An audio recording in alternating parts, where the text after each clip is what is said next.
se me ha contado poco a mí, a nivel familiar, de lo que pasó durante la guerra y la posguerra, a mí y a toda mi generación, porque costaba mucho hablar de ello, ¿no? Y entonces todo lo que sabemos lo sabemos por lo que hemos estudiado, ¿no? Pero lo que hemos estudiado tiene más que ver con el relato de los hombres, ¿no? Y, y entonces me parecía que, bueno, que hacer esta película me iba a permitir establecer un diálogo imaginario, porque mis abuelas ya no están, pero un diálogo imaginario con mis abuelas y con toda esa generación de mujeres que se quedaron en casa y que casi que no le contaron a nadie cómo se sintieron, ¿no? Y me parecía bonito hacer memoria emocional, que también es memoria histórica.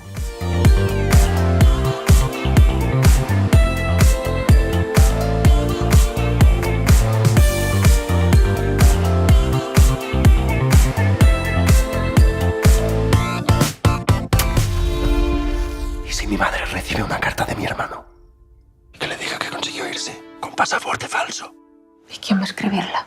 ¿Tú? De hecho, durante el proceso de ensayos,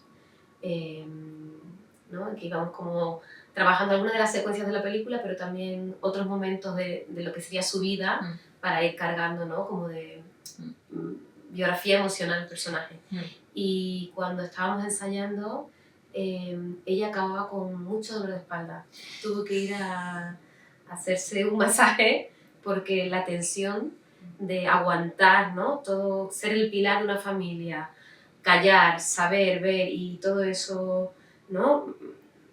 Sí, como digerirlo de esa manera, le estaba cargando mucho físicamente, ¿no? Y eso fue muy interesante porque cuando estás escribiendo, que estás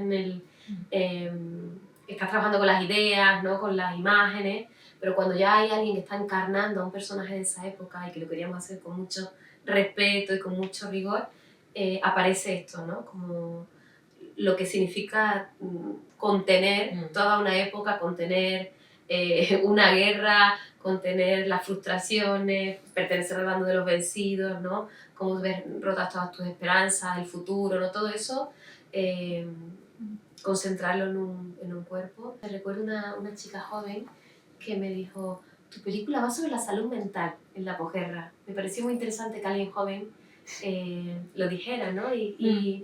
Y claro, yo intentaba un poco como meterme muy en esas zonas íntimas, que para mí son pues las noches oscuras del alma, ¿no? En las que nos vamos a dormir pensando en todo lo que nos preocupa y quería mostrar a los hombres en esa situación.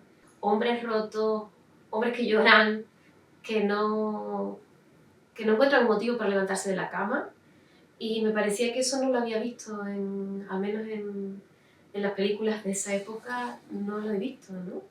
Y me parecía importante mostrarlo de la misma manera que aparecen mujeres fuertes, ¿no? Mujeres que son pilares y que al final los dos están atrapados, ¿no? Los hombres y las mujeres están atrapados en su condición. Un hombre que de repente es señalado por sus ideas y al que nadie le va a dar un trabajo y no puede traer dinero a casa, era algo muy difícil para sostener la vida a partir de ahí. Y una mujer que no podía decir lo que pensaba, o incluso cosas tan pequeñitas, ¿no? Como ponerse un pantalón, ¿no? Que pudiera ser juzgada, ¿no? Entonces, bueno, yo quería de alguna manera, evidentemente, mi compromiso, ¿no? con siendo directora mujer, ¿no? De qué manera voy a filmar, ¿no? A los hombres y a las mujeres de esta época, pero quería que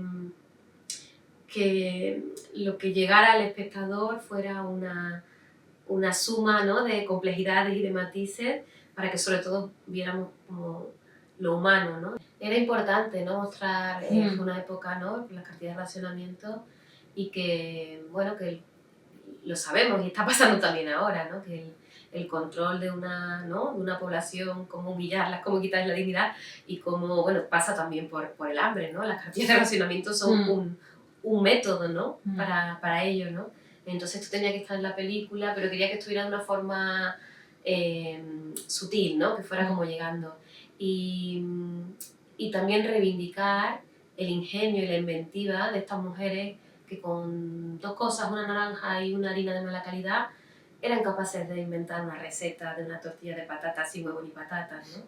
Y este ingenio, ¿no? Me parece que dejaba a estas mujeres pobres en un lugar de mucha dignidad.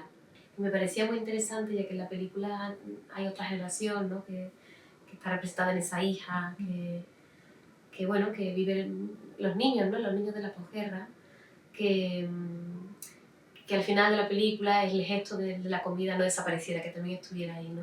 Y que fuera una niña la que coge, ¿no? Un gajito de naranja y se la da a una madre, porque darle comida es animarla a que siga viviendo, ¿no? Y un poco como ese rol del cuidado ha recaído sobre esa generación de las niñas de la posguerra, que luego han sido nuestras madres, ¿no? Nuestras abuelas, depende de la generación, y que luego lo hemos heredado nosotras también, ¿no?